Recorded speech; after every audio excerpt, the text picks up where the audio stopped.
За дөнгөж сая хан уулдүргийн иргэн нэргийн анх шатны шүүхтэр шүүх хуралдаанд ороод гарч ирлээ. За хөрөнгийн үнэлгээг хүчингү болгох нэхэмжилтэй иргэний хэрэгт нэхэмжлэгчийн өмгөөлөгчөөр оролцож шүүхээс нэхэмжлийн шаардлагыг бүрэн хангаж хөрөнгийн үнэлгээг хүчингү болголоо. За энэхүү шүүх хуралдаанд ороод төрсөн сэтгэлээсээ та бүхэнтэй одоо хуваалцаж замун холбогдох албан тушаалтангуудад хэдэн зүйлийг хэлье гэж бодсон юм аа. За нэгдүгürt хөрөнгийн үнэлгээний компаниудын үйл ажиллагаанд одоо хяналт тавихгүй бол энэ төрөлцөхөөс болохоо байсан байна. Хэдэн жилийн өмнө уг объектыг хөрөнгийн үнэлгээний компани 56 тэрбумаар үнэлсэн. За тэгээд үнийн өсөлт инфляц бус тэмтэй хамааруулад жилийн өсөлтийн 9% гэж бодох юм бол 80 гаруй тэрбумаар үнэлэгдэх ийм объект байгаа байхгүй. Гэтэл энэ объектыг хөрөнгийн үнэлгээний компани 31 тэрбумаар үнэлсэн байна. Асар их зөрүү байгаа үстэй. Ямар 1 тэрбум биш шүү дээ. 2 тэрбум биш, 10 тэрбум биш, 20 тэрбум биш. Чи бүр бүхэл бүтэн 50 тэрбумын ялгаатайгаар ингэж үнэлж болох уу? Мэдээж би болохгүй гэж бодож байна. Ийм учраас энэ хөрөнгийн үнэлгээний тухай хуульд өөрчлөлт оруулмаар байна. Хөрөнгийн үнэлгээний компани тавигдсан шалгуурыг өөрчлөлмөр байна. За тэгээ хөрөнгийн үнэлгээ хийж байгаа энэ компаниудын үйл ажиллагаанд эрх олгосон байгууллагууд хяналт шалгалтыг хийхгүй болохгүй нэ.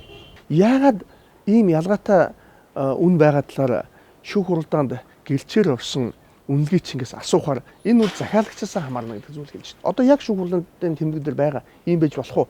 Танах өмнө нь үнэлгээ хийлэхдээ захиалга өгсөн учраас өндөр үнэлгээтэй гаргасан байна. За манайх банкны захиалгаар одоо үнэлгээ хийхдээ бага үнээр үнсэн гэсэн агуулгатай зүйлийг хэлж шít. Ийм байж болохгүй байхгүй. Ийм учраас энэ үнэлгээний байгууллагын үйл ажиллагаанд одоо маш сайн одоо хяналт тавих шаардлагатай байна.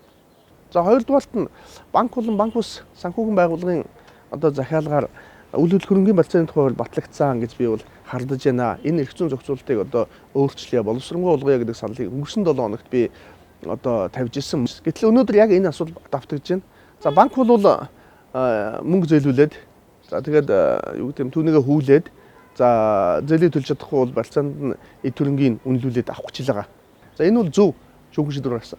Хамгийн гол нь хөрөнгийг маш багаар үнэлүүлж одоо авдаг авах гэж байгаа энэ үйл ажиллагаанд өөрөө би хууль зөрчөөд байна. Энийг одоо би болохгүй гэж хэлэх гээд байгаа. Тэгээ тухайлбал энэ хөрөнгийн үнэлгээ хийлгээд за тэгээ дуудлага худалдаа болоод хэрвээ дуудлага худалдаагаар хүн авахгүй болох юм бол одоо төлбөр авагчид уг объектыг санал болгох байхгүй юу?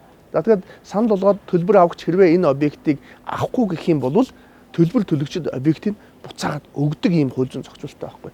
Тэгэхээр мэдээж банк хэрвээ энийг авахгүй гэх юм бол барьцаагүй болно шүү дээ. Барьцаагүй болохгүй учраас банк энэ объектыг авах байхгүй. Тийм учраас энийг үнэлгээ хийлэхдээ маш багаар үнэлүүлдэг нь хүний үнэтэй цайтай зүйлийг маш бага үнээр одоо авч байгаа хэдийгээр харахад өнгөц талаас харахад хуулийн дагуу хийгдэж байгаа боловч за олон улсын хувьд одоо юу гэдэг юм харах юм бол одоо энэ бас лөөрийн шинжтэй үйл ажиллагаа явагдаж байгаа юм. Ийм учраас энэ банк ус санхүүгийн байгууллагын хөр төлбөр барагдуулахтай холбоотой эрх зүйн орчин боловсронгуй болохгүй бол иргэд аж ахуйн нэгжийн эрх шиг хохироод байна гэдгийг хэлэх гэсэн. За 3-дугаарт нь шийдвэр гүйцэтгэгч болон шийдвэр гүйцэх байгууллагын талаар хэдэн зүйл хэлье.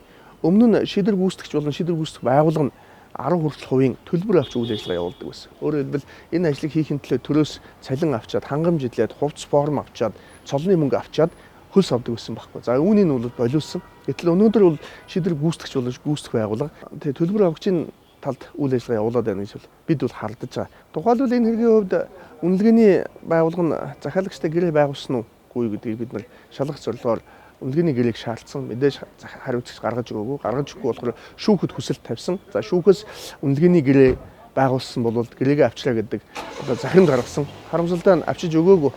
Авчиж өгөөгүй учраас бид нар юу гэж үзэж байна гэхээр энэ бол гэрээгүйгээр хүч төрөмгийлээд явсан шийдвэр гүйцэтгэлийн хууль ажиллагааг зөрчөөд явсан гэж шаардж байгаа. Мэдээж үнэлгээг бол одоо банк буюу одоо төлбөрийн төлж үнэлгээ хийлгэсэн.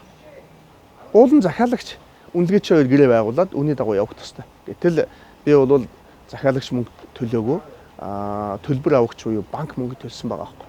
Тийм учраас шийдвэр гүйцэтгэлийн хууль ажиллагаа зөрчигдөж явж байгаа гэж үзэж байгаа. За 4-р нь уг хэргийг шийдсэн зарим шүүгчид би баярлалаа гэж хэлэх гэж байгаа. Өөрөөр хэлбэл шударгаа шийдснийхэн төлөө. Эхлээд анх шатны шүүгээс энэ хэргийн хувьд хэдийгээр үнэлгээ хууль зөрчсөн боловч гомдол гаргах хугацаа дууссан гэдэг үндслээр одоо нэхэмжлэх хэрэгсэхгүй болгосон юм байлаа. Давзаалцны шүүгээс за миний гаргасан гомдлыг үндслэлтэй байна гэж үзээд анх шат руу хэргийг хилцүүлэхээр буцаасан. Тэгээ анх шатны шүүгээс хэргийг мөн одоо хилцээд хөрөнгөний үнэлгээг бол одоо хууль зөрчил шийдсэн байна. Тийм учраас үнэлгээг хүчингү болгож шийдэж байгаа. Шударга шийдсэнд баярлалаа гэж хэлэх хэрэгтэй. Зөв юмыг зөвөр нь, буруу юмыг буруугаар нь хэлэх хэрэгтэй шүү дээ. Саяхан нэг санал асуулга явсан байлаа. Тэр санал асуулгаар иргэдээс шүүхэд та хэрэг тэгтүү гэхэд 90 орчим хүн шүүхийн шүүлтэнд итгэхгүй гэсэн байлаа. Зүгээр миний хувьд бол шударга шүүхийн шүүлтэнд бол итгэж байгаа шүү. Зүгээр энэ хэргийн хувьд гээд бодоход 3 шүүх хуралдаан ондоо болоход за миний орсон 2 хуралдаан нь хэргийг би шударга шийдлээ гэж бодож байгаа. Мэдээж нөгөө тал давж заалтна. За дээд шүүхэд хандна. За мэдээж давж заалтахад бол хэрэг одоо анхаарчны шүүгчдийг хэвээр үлдээнэ гэж би бодож байна. За процессын хууль зөрчөөгүй гэж би итгэлтэй байна. Инхээр дээд шүүхээс бас хэвээр нь батлах баг. Яг өнөөдрийн байдлаар бол 3 шүүх хуралдааны 2 нь одоо шударга шийдэж байгаа байхгүй. Тийм учраас шударга шүүхийн шүүхэлдэнд бол би үл итгэж байгаа.